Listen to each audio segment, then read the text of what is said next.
think it's fair to say that most people wouldn't approach a stray dog. Would you? And how about 2,000 strays? This is Territorio de Zaguates, the land of the strays, a farm nestled in the mountains of Costa Rica. There's something magical to this place, something unseen anywhere else in the world. The farm is a safe haven for nearly 2,000 stray dogs. It's a place where a dog can be a dog, safe from the dangers of the human world. I discovered them on Instagram and had so many questions. How can you take care of this many dogs at once? And how can you walk 1,000 dogs at the same time? What was truly going on there? So I decided to pay them a visit of my own. I flew down to Costa Rica, jumped in a 1-hour Uber, and made my way up the mountain. As I rode through the mountains, I had no idea what to expect. But I had this gut feeling that I was about to have an unparalleled experience. Something so huge, yet so unheard of. The moment I walked through those front doors, I was in their territory, and they welcomed me in. Hundreds of dogs scattered my immediate view. A little belly scratch? Some said hi. Hi. Some examined this intruder from afar. Others announced my arrival. I was in their home, and I had to remember that. Not all dogs want to say hi. Just like meeting humans, you don't go about and pet everyone's face. Only when you lock eye contact, once you make that connection, you can say hi to each other.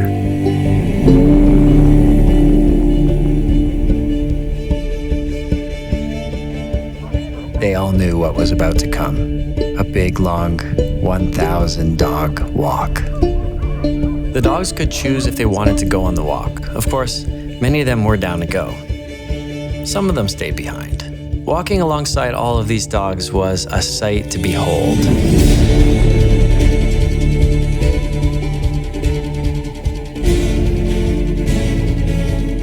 Everywhere you looked, there were dogs.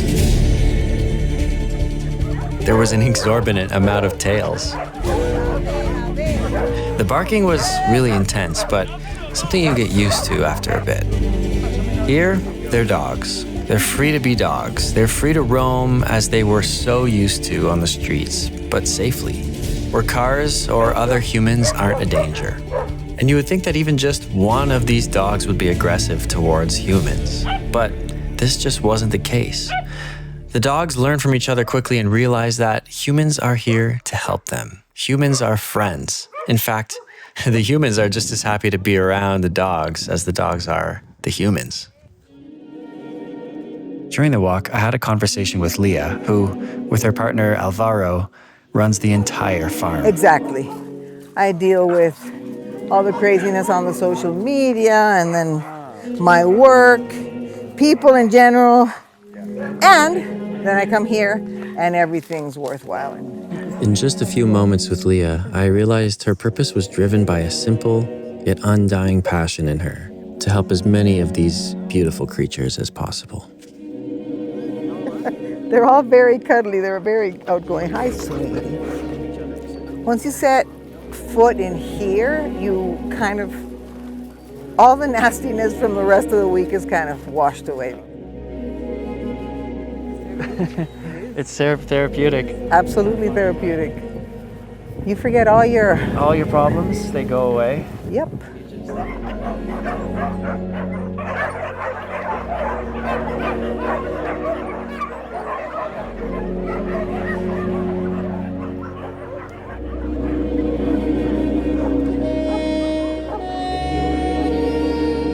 After the refreshing dip, we embarked on a 15-minute trek up to a vast, open clearing nestled in the mountains. There, we caught up to another group of dogs who had set out earlier, waiting for us. In an instant, our group doubled in size. Hi,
So this was something that I don't think I will ever experience again in my life. Maybe I will. But I'm speechless. I just don't know what to say. I'm like feeling very emotional too. I'm sad knowing that there are more street dogs around the country that need help like this, and there aren't more places like this who can help. But I'm also just like, I'm blown away, and I'm so grateful for these people who are doing their best and taking in as many dogs as they can, and they're using all the space that they have to rehab these dogs and give them a house and giving them a place to live and a happy life. And whether or not they get adopted or rescued, they're going to have a great life. So they are maybe still strays, but they're strays who are going to have the best lives a stray can have. So, yeah. And to these humans who I can't really communicate with, I'm trying to learn Spanish, but oh, here they go. The dogs get easily triggered. Pack mentality. As soon as like one starts barking, they all start barking. Guys. And what is truly beautiful to see is these people who are loving their jobs and who are just hanging out, and they do it for the love and for the sake of these dogs. And not only are the humans happy to be here, but the dogs, every single one of them is just like, you can see it in their faces. They're not scared of people. They're happy. They're running around. They're playing with each other. It's tear-jerking just to see that it's possible to give this many dogs such a nice life. It's touching. More people need to do this. We'd be in a much better world, that's for sure.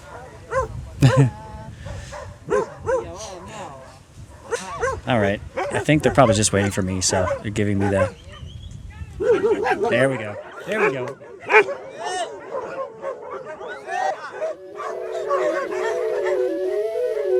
After our little rest, we all picked up and headed back to the farm. The dogs knew that there was a feast waiting for them. This guy's just hanging on his own. Sometimes I feel like that too.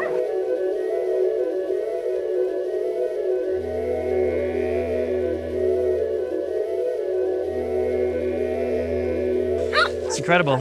It's just a place for dogs to be dogs and to roam free and do what they're supposed to be doing.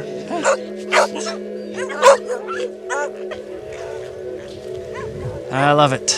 What you guys are doing is tear-jerking. I keep getting emotional. It's like it's wild. These dogs are all given just a place to roam free and have fun and be dogs. Make friends. Make friends. Many friends. Learn lessons. Yeah. Away from the dangers of streets, Exactly. cars. Rejection and...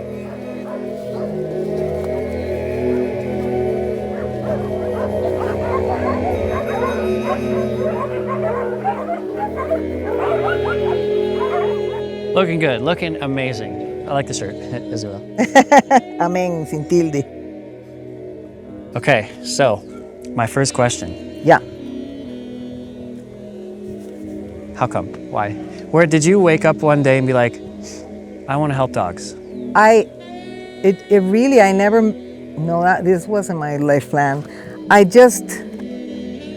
I've always loved animals, but I didn't know just how bad it was. I found one, I helped one,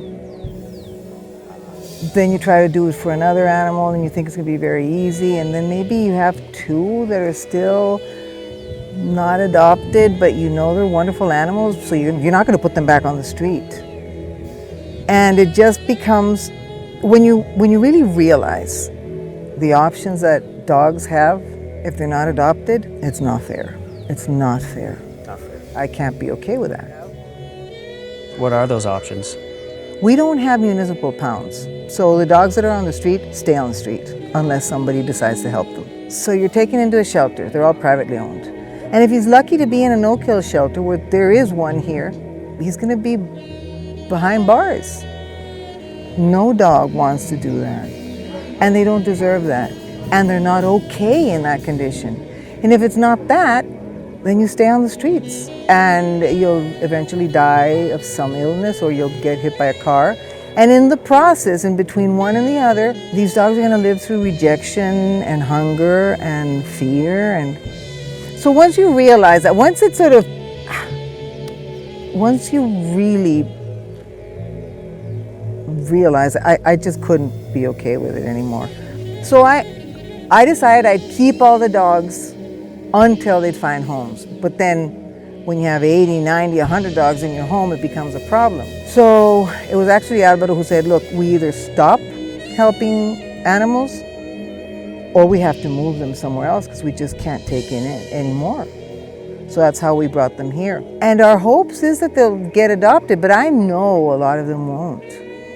And that's exactly what we should be here for those dogs, not the nice fuzzy ones, not the easily adopted ones. It's the ones that are not going to find anybody who's going to fall in love with them, or those are the ones who need to be here. So that's that. I think that's why it just became my sort of life mission. Wow, incredible. Once you do this, you just can't turn your back on it. It's not something you can stop doing because you know. At least here they're getting love and they're getting a name and they have food and they're getting checked. And yes, if they were probably isolated in their own kennel, we'd get their health issues in check much quicker. But in exchange for their happiness and their peace and a lot of times this is what heals them. Being able to lie under a tree or roll in the grass for a while, or play with another dog, or just eat some grass. I mean, we're doing the best we can with what we have. And I think dogs, they care more about love and understanding than about a perfect coat. And if we can give them that, I think we've achieved a lot. Just relaxing after a long walk. Exactly. They pick their spot, they hang out. So, how do you walk 1,000 dogs at once? Well, you don't, really. The dogs, they kind of walk you. They teach you how to become a part of the pack. Every newcomer, dog and human alike, learns the same lesson: love and be loved. And that's how you join the pack.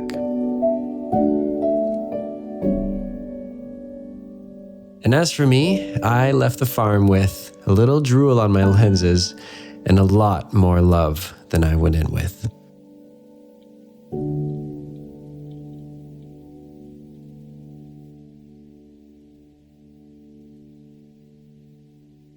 So what can someone do if they want to help and donate?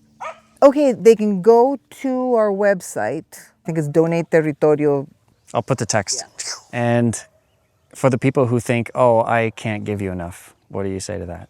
Everything goes a really long way. Look, people maybe don't understand this, but sometimes when we're drying off a dog with an old towel, that old towel was given to us by somebody. The fact that I can actually dry off a dog because somebody, instead of throwing it away or using it to mop the floor, said, hey, do you want these towels? Yeah. Or imagine if it's like people giving $1 a month, but it's like 1,000 people giving $1 a month. That's an extra 1,000 a month. Exactly. That's incredible. Everything goes a long way here.